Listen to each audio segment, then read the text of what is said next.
video is part of the Recreation Inspiration Open Challenge. It happens every month on the 8th, and this month's theme is Anything Goes. I'll tell you a little bit more about it after the first project.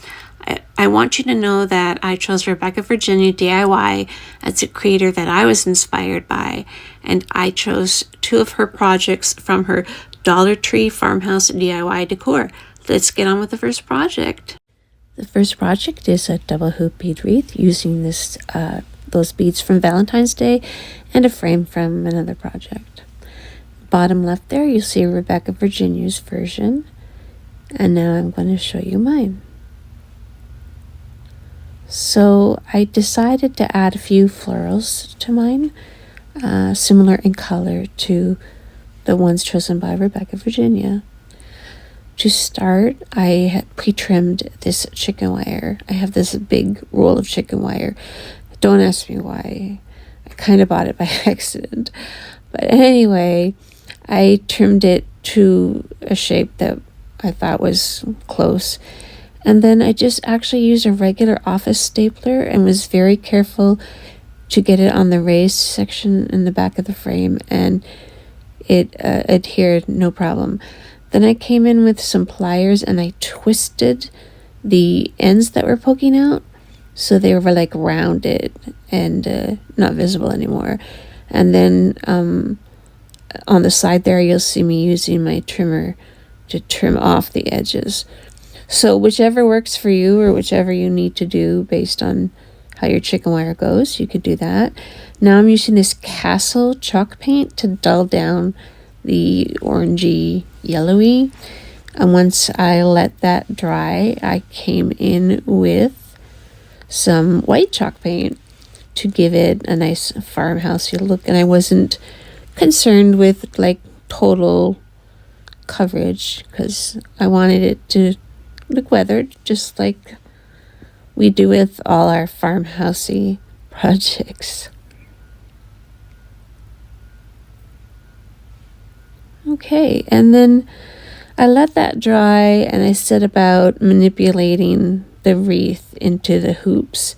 And to do that, I took pliers and I untwisted one of the, it's like a loop or a hook or something. And then I hooked it back together and set that off to the side. Oh, I'm sorry. I'm making a wreath hanger with that ribbon. That's why it's there.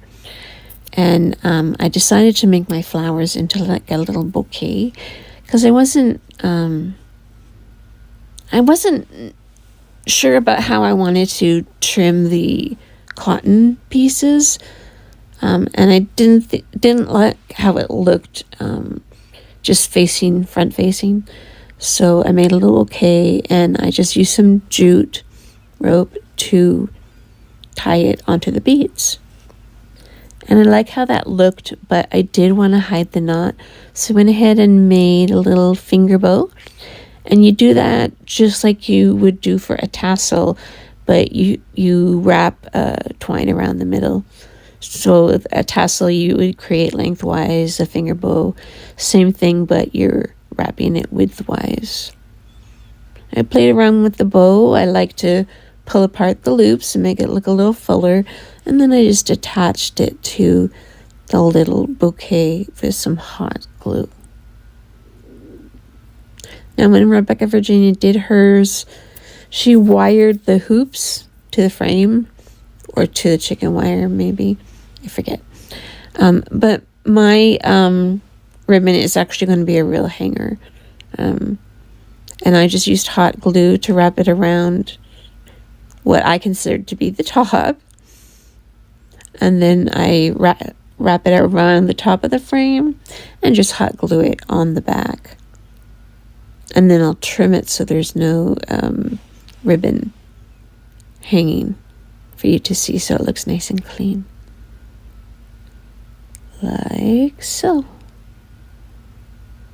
Okay, this is our double hoop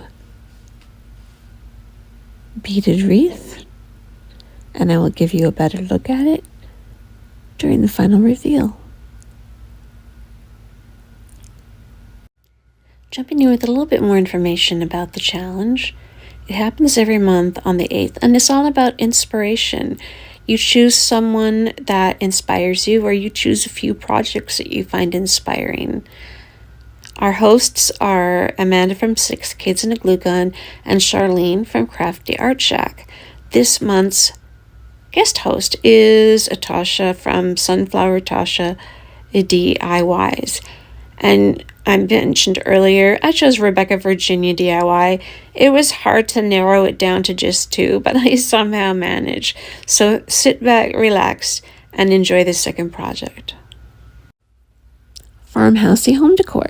Okay, some of the supplies for this project are raffia from Walmart, little flowers that I got from Temu, some,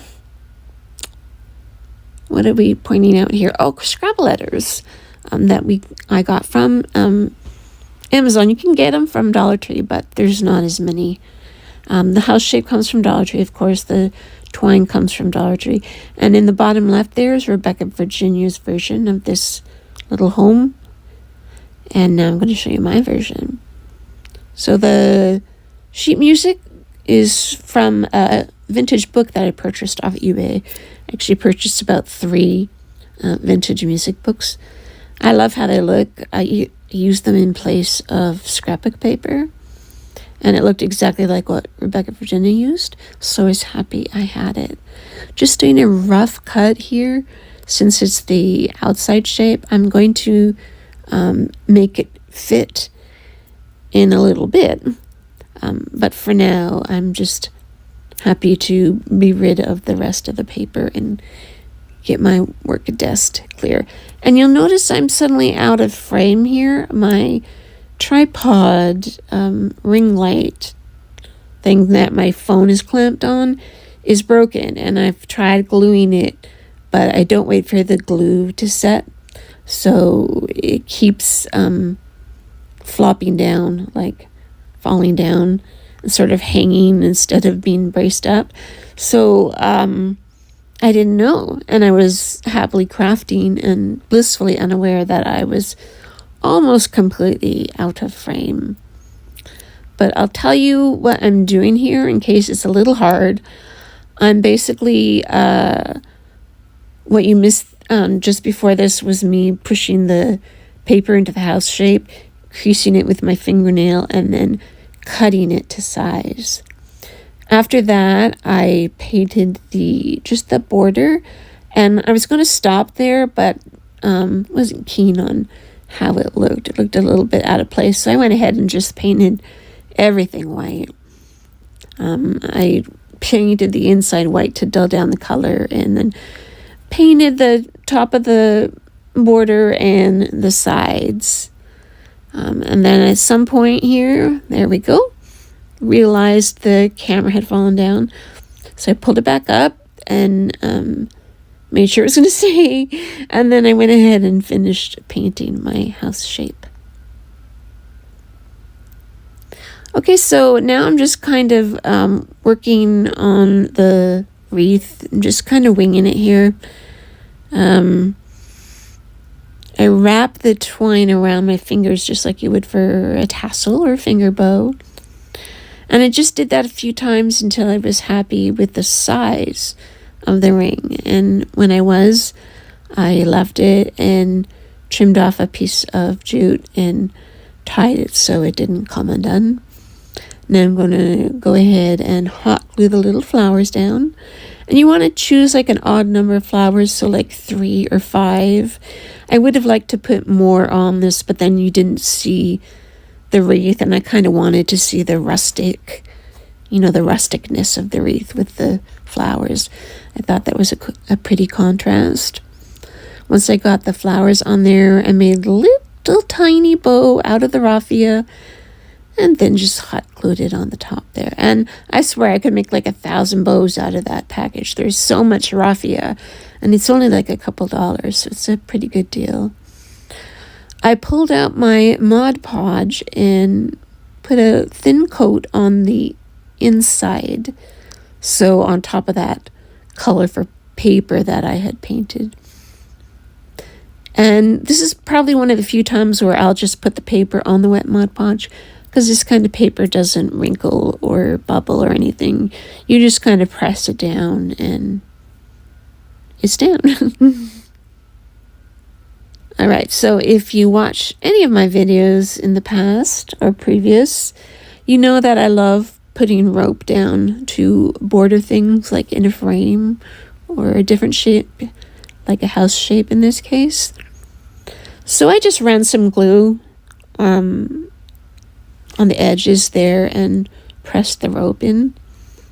I did a dry fit here to make sure I was happy with how everything looked together, and then I hot glued the wreath up top, and then I actually did the home letters a couple times, but I'm just going to show you the last time.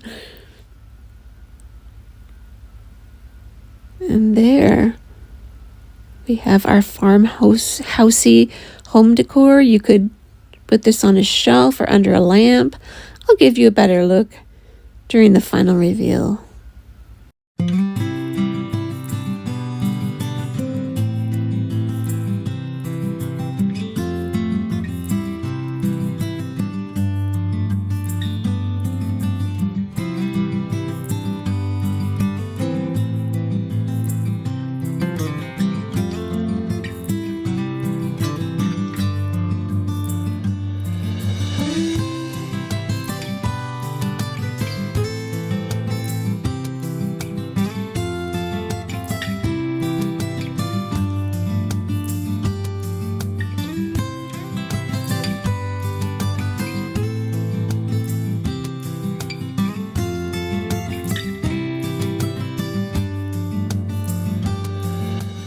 You've reached the end of the video, and I just want to let you know that I love you and appreciate you, and I will see you again soon.